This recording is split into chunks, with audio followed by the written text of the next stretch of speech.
Joining us, three legends of hockey coming to us from Massachusetts, Joe Bertagna, Dan Esdale, and Steve Burke. Great to have all of you with us here in New Hampshire. And Joe, I want to start off, first of all, by congratulating you. You're going to be inducted soon into the USA Hockey Hall of Fame in a ceremony that's going to take place in Boston, and the winner of the Lester Patrick Award, a highly prestigious award in the world of hockey. Thank you. If you stick around long enough, they start handing you trophies, so I'm going to accept it. Thank you. Well, you've been around the game so long, terrific goaltender at Arlington High. You go back to those days. Harvard, worked with the Bruins and their goaltenders for many years. Commissioner of Hockey East. What haven't you done in the world of hockey? I don't think there's anything you haven't done. Well, it's been a great ride, and I actually did joke to somebody, you have all these benefits and all these privileges, and then they give you trophies. A friend of mine said, yeah, it's like you get a trophy on a Sunday night for having a good weekend. So I've had 50-year weekend, and it's been great.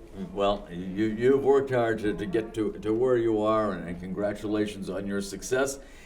Dan, you've been involved in hockey for a long time yourself. Give us a little bit of your background. I've been involved 40 some odd years now. Starting off with the local program in Hyde Park, and worked from that in Massa Hockey, president there for about 9 years, and then into USA Hockey and VP in USA Hockey. Get involved with USA player development programs and also US junior programs and leagues. So we've had an interesting career. You know? Many years in the world of hockey, and USA Hockey, I mean, has just done amazing things over the years, as all three of you know, and have sent many players into the NHL and careers in professional hockey. It was interesting on the USA Hockey side because my first involvement with that was back in the 80s when you think of it today, it was really in its infancy as far as modern hockey, as it used to be published. And the success they've had over the years now, it's incredible. Just not only locally, but it's also a serious entity now in the international arena. Oh, absolutely. So. And Steve, a little bit of your background. So I'm not I never consider myself a has-been. I consider myself a never was. Not that these two gentlemen are has-been. They deserve every accolade they get. I had actually the good fortune of meeting Dan for the first time back in '94 or '95. The U.S. was going to be holding the World Junior Championships in '95. Mm-hmm. And I was a part of a contingent that went up to Canada, Alberta. We went to Red Deer, Alberta, where it was freezing cold, nippy we called it, and got to know him there and have remained close. Dan's got me involved in a couple different committees, including the Massachusetts Hall. And I've gotten to know Joe over the years from being involved with Dan, and we share a similar, Joe and I bond a little bit too with hockey over in Belfast, Northern Ireland. Mm-hmm. And Joe's been very involved in getting that going. The Friendship Four, they call it, kind of modeled after the Bean Pot. And I bring a group of inner city Boston kids over there at the same time, Thanksgiving year. They're not having it this year, but we've been in the same rinks quite a bit too over the years. So good group. Well over 100 years of hockey experience between the three of you. And so much has changed over the last 30, 40 years. And it's been mentioned here just a couple of minutes ago.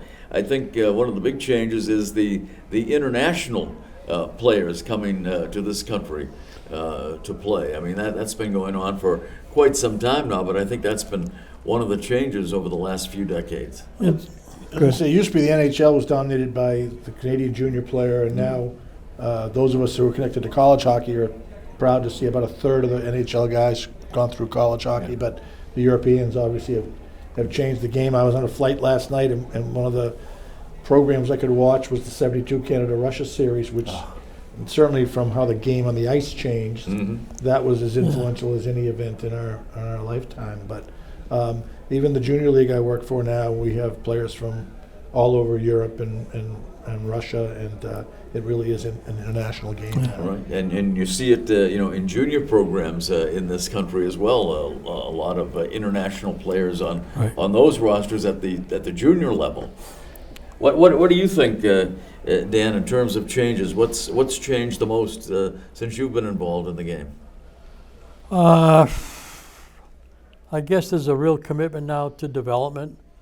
Another change was that the barriers that once existed between countries are down.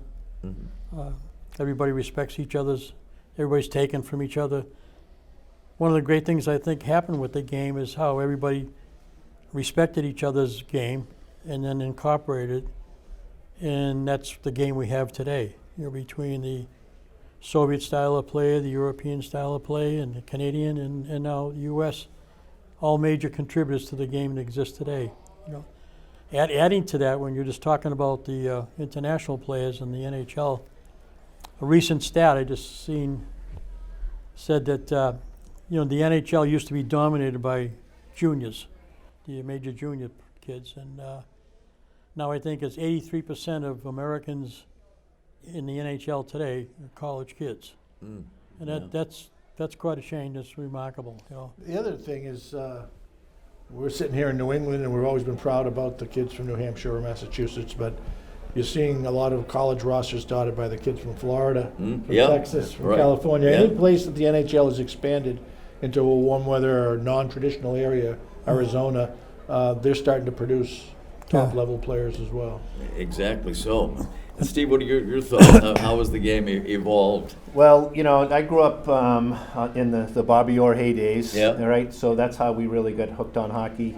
And I just see, I was at the BC Denver game last night, and the size, the speed, the sheer athleticism, the commitment that these kids have from wherever they are. There was a Finnish kid playing defense for Denver last night.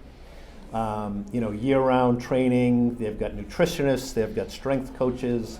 The facilities they're building behind the scenes, the training that they get is just so far different removed from when I was growing up. So particularly as both a pro and a college hockey fan, that to me has been one of the biggest changes. And of course the technology, right? The puck's coming off the sticks at ungodly speeds.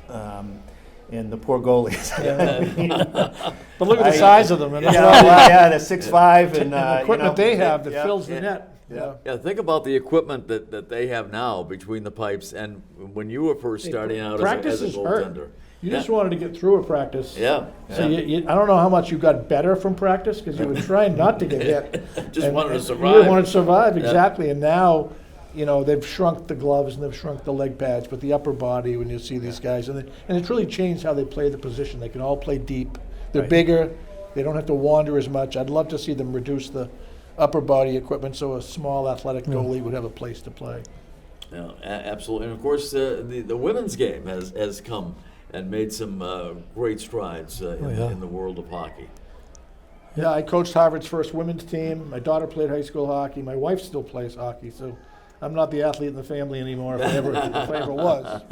And Dan knows about the development of women's hockey, and certainly in Massachusetts or in New England. Right. We've had some great players. We're honoring one at the Hall of Fame, dinner with Katie King from Salem. Goes into the Hall of Fame. Yep.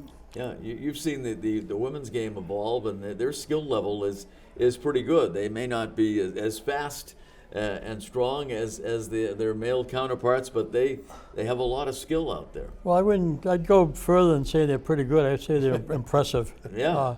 I mean, you watch a girls. I can remember walking to a rink, and you didn't have to get close to it, and you could pick out there were girls, just by their mannerism and so forth. And Not anymore. not anymore. Not anymore. I mean, you had Kendall Coyne a few years back skating at the NHL All-Star game in a speed contest against some of the NHL's She best. beat someone. Yeah. So that goes to show. It Now, sure she was does. freakishly fast, but the fact that the games, increased that much for the women, and of course now we have a pro team coming back to Boston now that they've folded the two leagues together. Yeah. So it's really done a lot for the growth of younger girls too. They have role models to look up to in the sport that didn't exist not all that long ago. And I think 2 players from New Hampshire had a lot to do with that, in Katie King and Tara Mounsey. Yep. Oh, yeah. They were really forerunners and gold medalists, and women's hockey has certainly come a long way. Who knows what Tara could have done if she had stayed healthy? You know, Yeah, she had yeah. knee issues and so forth. But Right. Ben Smith, who's here today, is always speaks so highly of her as one of the best athletes he's ever coached. No doubt about it. She played everything. I mean, great softball player, field hockey player, obviously Yeah. ice hockey, and she was really something. Gentlemen, we appreciate your time here today. Joe and Dan and Steve, thanks so much for being with us here in New Hampshire. Our pleasure. Thank you. Yeah, thanks for having us. I just think one last thing, when you talked about the change in the game, I think some credit has to go back to Gary Bettman. In this respect, 92, I think we had a World Summit, and that's when Gary just came into the NHL as commissioner. And as he shared his vision, Yeah. it was to grow the game in different parts of the country, non-traditional. And while that's good, it changed from where we come from, because your top players used to come from the 3Ms, Mass, Minnesota, Michigan, right? That's not the case today. Right. They're coming from everywhere in the country. And I think that's a tribute to where the game is today. Well, that's a very, very good point. Well stated. Gentlemen, thank you so much for being with us. We Okay. truly appreciate it.